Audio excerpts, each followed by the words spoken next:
Mga kapuso, pila ka mga Ilonggo, katingala ang pagbutang sang pangalan sang alkalde sa 14 ka sports events sa Dinagyang Festival 2026. Si Kim Salinas nakatutok.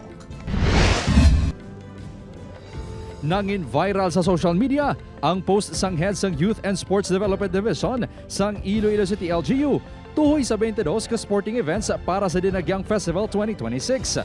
Inibangod, 14 sa mga ini ang may pangalan sang alkalde. May nanari-sari nga reaksyon ang mga residente diri. Ginkarismayas ang pila ka mga Ilonggo bangod kuno kasubo nga ginalaktan pa sang political branding ang isa kuntani ka religious event. Dapat ikuan nila, itsipuiran nilang ilang alana sa mga sports event. Hindi bagay gidi kay balan mo lain na ang panulok sa mga tao mo. Ang focus religious ka Dinagyang. Hindi man nga kay Mayor Raisa lang na bla.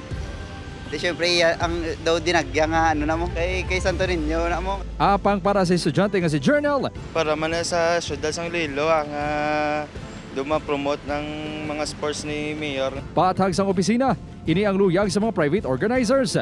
Wala man kuno sang ihibalo ang alkalde tuhoy diri. Madugay naman kuno nga practice sa mga events sa syudad.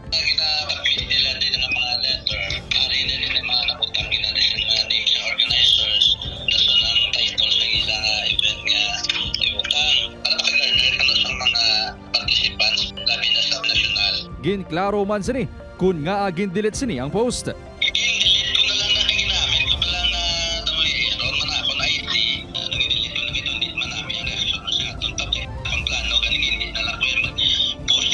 Suno kay Hungko, ginatugyan niya na lang sa Iloilo Festival Foundation Incorporated ang pinal nga pangalan sa mga sporting events kag sa pagpost sini.